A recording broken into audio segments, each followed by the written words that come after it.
നമസ്കാരം. ഈ വാർത്ത വരുമ്പോഴേക്കും ഒരുപക്ഷെ നടൻ സിദ്ദിഖ് കേരള പോലീസിന്റെ പിടിയിലായിരിക്കും. എങ്കിലും മലയാളം ഏറെ ആരാധിച്ചിരുന്ന ഒരു നടന്റെ ഗതികെട്ട അലച്ചിൽ നമ്മൾ കണ്ടു. തൻ്റെ എല്ലാ മൊബൈൽ ഫോണുകളും സ്വിച്ച് ഓഫ് ചെയ്ത് സ്വന്തം വീട്ടിലും ബന്ധുവീട്ടിലും സുഹൃത്തുക്കളുടെ വീട്ടിലും ഒന്നും താമസിക്കുവാൻ നിവർത്തിയില്ലാതെ എവിടെയോ ഒളിച്ചിരിക്കേണ്ട ഗതികേട്. ആരാധകർക്കിടയിൽ അത്യാഡംബര ജീവിതത്തിൽ സിനിമാക്കാരുടെ മുഴുവൻ ജനറൽ സെക്രട്ടറി ആയിരുന്ന സിദ്ദിഖ് എന്ന താരത്തിൻ്റെ വൻ വീഴ്ച. കൊല്ലം MLA ആയ മുകേഷിനെ ബലാത്സംഗ കുറ്റത്തിന് അറസ്റ്റ് ചെയ്ത് വിട്ടയച്ചു. പോലീസ് പിടിയിൽ നിന്ന് മോചിതനായി വരുമ്പോൾ മുകേഷ് അവിടെ നിന്നിരുന്നവരെ കൈവീശി കാണിക്കുന്നത് കണ്ടാൽ തോന്നും ഇയാൾ ഏതോ സ്വാതന്ത്ര്യസമര പോരാട്ടത്തിന് ശേഷം ജയിൽ മോചിതനായിരിക്കുകയാണെന്ന്. ആരോപണങ്ങൾ ഉന്നയിച്ച മിക്ക സിനിമാ താരങ്ങൾക്കും ജാമ്യം കിട്ടിയെങ്കിലും സിദ്ദിഖിൻ്റെ ജാമ്യം മാത്രം കോടതി തള്ളിയത് അയാൾ കൃത്യമായി ഇരയെ ബലാത്സംഗം ചെയ്തു എന്ന് കോടതിക്ക് ബോധ്യപ്പെട്ടതുകൊണ്ടാണ്. ബലാത്സംഗത്തിന് ഇരയായ പെൺകുട്ടി 2 വർഷക്കാലം മനഃശാസ്ത്ര ചികിത്സ തേടിയിരുന്നു. അത്ര ക്രൂരമായാണ് സിദ്ദിഖ് ഈ പെൺകുട്ടിയെ പീഡിപ്പിച്ചത്.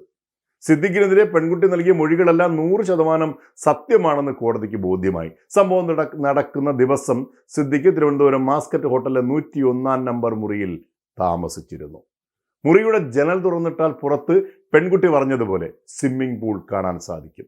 സിദ്ദിഖ് അവിടെ നിന്നും അന്ന് കഴിച്ച ഭക്ഷണം ചോറും തൈരും മീൻകറിയുമായിരുന്നുവെന്ന് പെൺകുട്ടി വെളിപ്പെടുത്തി. അതും സത്യമാണെന്ന് തെളിഞ്ഞു. അന്നേ ദിവസം സന്ദർശകയായി പെൺകുട്ടി അവിടെ ഉണ്ടായിരുന്നു. അതിനും റെക്കോർഡുകളുണ്ട്. സിദ്ദിഖിനെ പോലീസ് പിടികൂടാൻ സാധിക്കാതിരുന്നിട്ടൊന്നുമല്ല, മനഃപൂർവ്വം സിദ്ദിഖിൻ്റെ അറസ്റ്റ് വൈകിക്കുന്നതാണ്. സെലിബ്രിറ്റികൾക്കൊക്കെ നിയമം മറ്റൊന്നാണല്ല. രക്ഷപ്പെടാനുള്ള വഴികൾ ഒരുക്കിക്കൊടുക്കുകയാണ് യഥാർത്ഥത്തിൽ പോലീസ് ചെയ്തത്. അറസ്റ്റ് ചെയ്യാതിരിക്കാൻ വലിയ രാഷ്ട്രീയ സമ്മർദ്ദമുണ്ട് എന്നുള്ളത് മറ്റൊരു സത്യം. കോടതി ജാമ്യം നിഷേധിക്കുന്നതിന് മണിക്കൂറുകൾക്ക് മുമ്പ് വരെ സിദ്ദിഖ് എല്ലാവരുടെയും കൺമുമ്പിൽ തന്നെ ഉണ്ടായിരുന്നു. പല പൊതുപരിപാടിയിൽ പോലും ഇയാൾ കുറ്റക്കാരനാണെന്ന് പരിപൂർണമായും അറിയാമായിരുന്നിട്ടും ഒരു ചോദ്യം ചെയ്യലിന് പോലും പോലീസ് വിളിപ്പിച്ചില്ല. അല്ലെങ്കിൽ ഇയാൾക്ക് മുകളിൽ ഒരു നിരീക്ഷണം പോലും ഏർപ്പെടുത്തിയില്ല. എന്തായാലും സുപ്രീം കോടതിയിൽ സിദ്ദിഖിൻ്റെ അഡ്വക്കേറ്റും അതിപ്രശസ്തനുമായ വക്കീൽ രാമൻപിള്ള പോയാലും വലിയ ഗുണമൊന്നും ചെയ്യില്ല എന്നതാണ് നിയമവിദഗ്ധരുടെ കാഴ്ചപ്പാട്. അവിടെ ഹർജി സമർപ്പിക്കുന്നതിന് തന്നെ കാലതാമസം നേരിടും. നിലവിലെ അവസ്ഥയിൽ സിദ്ദിഖ് ഏത് ഗുഹയിൽ പോയി ഒളിച്ചാലും പിടികൂടിയേ മതിയാകൂ എന്ന അവസ്ഥയിലാണ് കേരള പോലീസിൻ്റെ മുകളിൽ സമ്മർദ്ദം വന്നിരിക്കുന്നത്.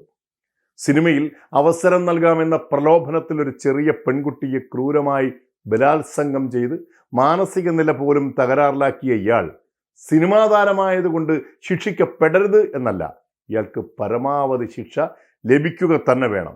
പാവപ്പെട്ടവൻ്റെ വിയർപ്പാണ് സിനിമാ ടിക്കറ്റ്. അതിൻ്റെ പങ്കുപറ്റി അത്യാഡംബര ജീവിതത്തിൽ ഇത്തരം തെമ്മാടിത്തരങ്ങൾ കാണിക്കുന്നവരുടെ സ്ഥാനം ജയിലിന് ഉള്ളിൽ തന്നെയാകണം. അതുതന്നെയാണ് ഇവിടുത്തെ സാധാരണക്കാരൻ്റെ ആഗ്രഹവും. ആരാധനയൊക്കെ വേറെ.